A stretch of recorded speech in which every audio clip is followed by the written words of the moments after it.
জন্য আজ একটা সারপ্রাইজ আছে। কি? তোকে বললো যে এটা তুমি পেয়েছো সবার সামনে। সত্যি আমি বুঝতেই পারিনি। দারুণ দারুণ। নমস্কার, আমাদের ইচ্ছে অ্যান্ড ব্লগের নতুন একটা পর্বে আপনাদের সকলকে স্বাগত। আশা রাখি সবাই ভালোই আছেন, সুস্থ আছেন। তোমার জন্য আজ একটা সারপ্রাইজ আছে। কি সারপ্রাইজ আছে তোমার জন্য। কি সারপ্রাইজ গো? দাঁড়া, কি সারপ্রাইজ আছে গো? দেখো এটা দেখো এবার। এটা আমি হয়েছি। কি? দেখো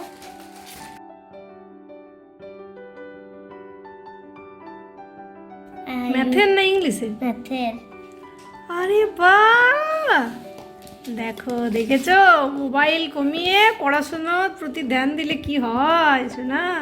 চলুন এইবার দুপুরে খাওয়া দাওয়া করিয়ে ওকে একটু ঘুম পাড়িয়ে দিতে হবে। এখন এই অ্যাচিভমেন্টের গল্প চলবে গোটা দিন। আদিত্যের কমপ্লেন হয়েছে স্কুল থেকে। দেখি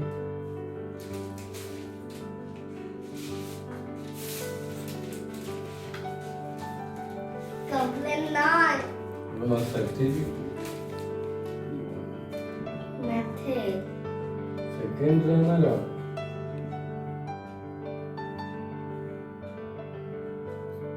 পুরি খবরই বিরাট ব্যাপার তো। তোকে বললো যে এটা তুমি পেয়েছো সবার সামনে। সবার সত্যি আমি বুঝতেই পারিনি। দারুণ দারুণ অ্যাচিভমেন্ট দারুণ। সন্ধ্যাবেলা চা খেয়ে এখন চলে এসেছি একটু সবাইকে মুড়ি দিতে। আজ মুড়ি একটু বোঁদের সাথে খাবো ভেবেছি। এগুলো ছোটোর থেকে আমাদের ভীষণ ভীষণ স্মৃতিতে জড়িত। আগে তো ভোজবাড়ি মানে বোঁদে আর মুড়ি দেওয়া হতো। আমরা ছোটোবেলায় এই খাবার প্রচুর খেয়েছি। আর যে লাউটা নিয়ে এসেছিলাম, এখন সেই লাউ দিয়ে একটা সবজি বানাবো। এই সবজিটা বানানো ভীষণ সহজ। লাউটাকে সেদ্ধ করে অল্প একটু পেঁয়াজ, রসুন, টমেটো আর বাড়ির ওই জিরে, ধনে গুঁড়ো, হলুদ, নুন, চিনি দিয়ে আর একটু কষিয়ে নিলেই দারুণ একটা সবজি রেডি হয়ে যায়। রুটি, ভাত সব কিছুর সাথেই দারুণ লাগে। ওদিকে ইচ্ছে ধরেছে ওর বাবাকে, কালকে ফিল্ম দেখতে যাব বাবাই। অনেক দিন ফিল্ম দেখতে যাওয়া হয়নি। ওকে আমরা বলেছিলাম থার্ড সেমিস্টারে রেজাল্ট ভালো হলে ওকে একদিন ফিল্ম দেখাবো। অনেক দিন ধরে ভাবছি সেই গ্রামে যাওয়ার আগের থেকে বর্ডারটা দেখব, কিছুতেই আর যাওয়া হয়ে উঠছে না। প্রথমে তো যখন রিলিজ করলো তখন আমরা গিয়েছিলাম বাইরে, তারপর ইচ্ছের পড়াশুনো, ক্যারাটে সব কিছু ম্যানেজ করে কিছুতেই আর পসিবল হচ্ছিল না। দেখলাম এখনও বর্ডারটা চলছে, তাই ভেবেছি কাল যদি টিকিট পাই তাহলে অন্তত নাইট শোয়ে গিয়েও দেখে আসব। নাইট শোয়ে যাওয়ার একটা সুবিধা আছে, আপনি টিকিটটা একেবারে কনফার্মলি পেয়ে যাবেন। আমরা এবারে আর সাউথ সিটি যাচ্ছি না, এইবারে যাচ্ছি নবীনার ওখানে। টালিগঞ্জে নবীনার এই সিনেমা হলটি আমাদের ভীষণ ভীষণ প্রিয়। এখানে আমরা প্রচুর সিনেমা দেখেছি আগেও। এখানে এই আনোয়ার শাহ রোডের ওপর এই যে সিনেমা হলটি, সেটা আমরা যখন আগে টালিগঞ্জে থাকতাম তখন প্রচুর দেখেছি অনেকবার, অনেক স্মৃতিও আছে সেখানে। আর আশা রাখা যাচ্ছে কালকে টিকিটটা কনফার্ম হয়েই যাবে। চলুন, রাত্রের সবজি হয়েই গেছে, এইবার রুটি করে কাজগুলো গুছিয়ে ঘুমিয়ে পড়ব।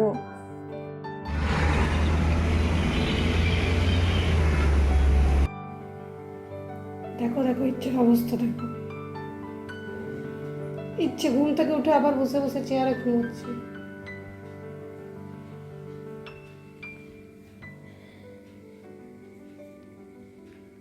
ঘুম পাচ্ছে? ঘুম পাচ্ছে?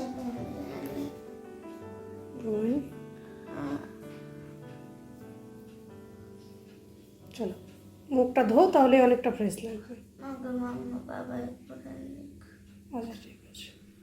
সকালবেলায় ঘুম থেকে তুলে বাচ্চাকে রেডি করানো একটা বিশাল বড় যেন মিশন কাশ্মীর কমপ্লিট হলো মনে হয় আমার। চলুন, ওকে তো স্কুলে পাঠিয়ে দিয়েছি, এইবার রান্না বান্না করার পরে আমি সব কিছুটাকে আজকে গুছিয়ে রাখবো। আজকে তো আমাদের ফিল্ম দেখতে যাওয়ার টিকিটটা কালকে রাত্রে সৌভাগ্যক্রমে পাওয়া গেছে, ওই নাইট শোতেই পাওয়া গেছে। তো বিকেলবেলায় আমরা চলে যাব ফিল্ম দেখতে। এখন ইচ্ছেকে খাইয়ে একটু ঘুম পাড়িয়ে দিতে হবে। যাচ্ছি বর্ডার টু ফিল্ম দেখতে। এই যে আমিও রেডি হয়ে গেছি, আর এই যে ইচ্ছা আসছে। যেহেতু ওখানটার ভেতরে ঠান্ডা হবে মানে এসির জন্য, তাই একটু করে আমরা সোয়েটারও পরে নিয়েছি। চলুন তাহলে রিভিউ দেবো আপনাদের কেমন। আর একটু বলছি যাতে ওর ভয়ঙ্কর আওয়াজটা ও শুনতে পায়। পালিয়েছে।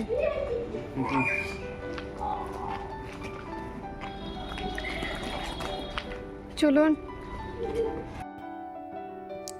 আমরা যেহেতু গড়িয়া স্টেশন রোড থেকে যাচ্ছিলাম, তাই শহীদ ক্ষুদিরামে আমরা মেট্রো ধরবো, যাব আমরা মহানায়ক উত্তম কুমারে।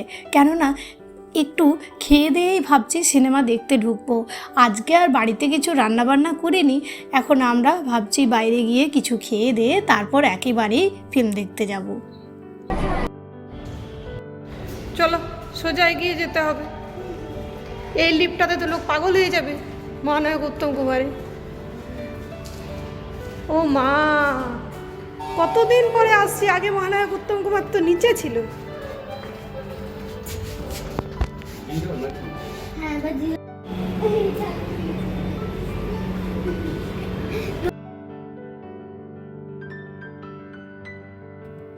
চলুন, বহুদিন পর মহানায়ক উত্তম কুমারের এই স্টপেজটাতে নামলাম, দেখে যেন চেনাই যাচ্ছে না, এতটা পাল্টে গেছে। চারদিকটা এতটা সুন্দর করে এখানে ডেকোরেট করা হয়েছে, দেখে আমি না চিনতেই পারিনি যে আমার চিরপরিচিত সেই জায়গাটি এটাই। চারদিকটা দেখেছেন কি সুন্দর লাগছে দেখতে, তার সাথে অনেক রকমের ফুল গাছও লাগিয়েছে। বাহারি নানা ফুলের গাছ এই জায়গাটাকে আরও সুন্দর করে তুলেছে। সবাই বেশ কিছুদিন ধরে বলছিল যদি ফটো তোলার হয় তাহলে যেতে হবে মহানায়ক উত্তম কুমার। আজকে এখানে নেমে বুঝতে পারলাম মিথ্যে খুব একটা বলেনি, ভুলও বলেনি। চলুন এবার বাইরে বেরোই, বাইরে গিয়ে সামনে যে দোকানগুলো সার দিয়ে আছে তার মধ্যে থেকে কিছু একটা খেয়ে ঢুকতে হবে। আমাদের যেহেতু অনেকটাই রাত হবে, তাই আমরা আর কোনো আনহেলদি খাবারের দিকে আজকে কিন্তু যাব না। আমরা আজকে ধোসার অর্ডার করেছি। এখানে পর পর সারি সারি দিয়ে প্রচুর খাবারের দোকান আছে, আর প্রত্যেকটা খাবারের দোকানেই কিন্তু যথেষ্ট ভিড় থাকে এবং খাবারগুলো কিন্তু ভীষণ ভালো হয় মহানায়ক উত্তম কুমারের বাইরে যে দোকানগুলো আছে সেখান থেকে।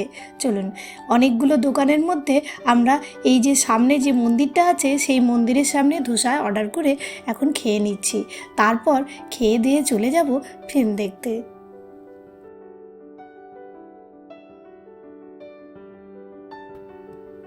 চলুন, আমরা এইটুকু হেঁটেই দিলাম, সারাদিনে কোনো অ্যাক্টিভিটি করা হয়নি ইচ্ছের।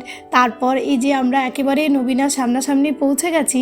এইবার আমরা এখানে ফিল্মটা যেহেতু দেখব, এখন রাত্রেবেলা মোটামুটি ওই 7টারই শোতে আমাদের টিকিট বুক ছিল, আর অনলাইন থেকেই আমরা বুকটা করেছিলাম। বাইরে এখন একটু দাঁড়াচ্ছি, তারপরে এই যে সময় হয়ে গেছে। এবার চলুন ফিল্মটা দেখে আপনাদের রিভিউ নিশ্চয়ই দেব ফিল্মটা কেমন লাগলো। আমাদের ছিল এখানেই বুকিং ওই ব্যালকনিতে। চলুন যাই ভেতরে। কেমন ফিল্ম, কি অবস্থা তোমার? খুব সুন্দর। তুমি কি করলে কেঁদে কেঁদে? চলুন, চেনা পরিচিত জায়গাতে এসে অনেকটা স্মৃতির সময় ভালো কাটালাম। বাড়ি গিয়ে আপনাদের সাথেও শেয়ার করব ফিল্মটা কেমন লাগলো। তবে বলে রাখি, ফিল্মটা অবশ্যই কিন্তু সুযোগ পেলে দেখে নেবেন। রাতে শহর দিয়ে আমরাও এবার বাড়ি ফিরছি, তারপর আপনাদের গল্প বলবো কী রকম লাগলো। দারুণ ফিল্ম, সানি দেওয়াল টপমোস্ট, কোনো বলার নেই। আর তারপরে আহান শেট্টি, যে সুনীল শেট্টির ছেলে আছে, খুব অসাধারণ পাঠ করেছে। বরুণ ধওয়ানও ভালো, সবাই। দলজিৎও খুব সুন্দর। টোটাল ফিল্মটা খুব ভালো। 15 মিনিটটা একটু লেন্দি করেছে, বাকি ফিল্মটা খুব সুন্দর, দারুণ। আর সানি দেওলকে বর্ডারে দেখার জন্যই গিয়েছিলাম। তো সানি দেওলের মানে অ্যাক্টিং নিয়ে কিছু বলার নেই, এত বয়স হয়ে গেছে তবুও মানে ফাটাফাটি দুর্দান্ত অ্যাক্টিং, অসাধারণ। আর বর্ডার সবসময়ই সবার জন্যই প্রিয় ফিল্ম, তো দারুণ লাগলো ফিল্মটা। চলুন আজকের জন্য শুভরাত্রি। আরও কালকে নতুন একটা ব্লগ নিয়ে চলে আসবো। ইচ্ছে আবার ওখানে ফিল্মের দেখতে গিয়ে একটা ব্যাগকে ফেলে এসছে, দেখা যাক কাল সেটা পাওয়া যায় কি না। ফিল্ম দেখতে দেখতে আমি আর ইচ্ছে ফিল্মের মধ্যেই ঢুকে গেছিলাম, খেয়ালই করিনি যে ব্যাগ বা জাগতিক কিছু ব্যাপার আছে। তো এখন দেখা যাক কালকে এবার কি হয়। টাটা আজকের মতো।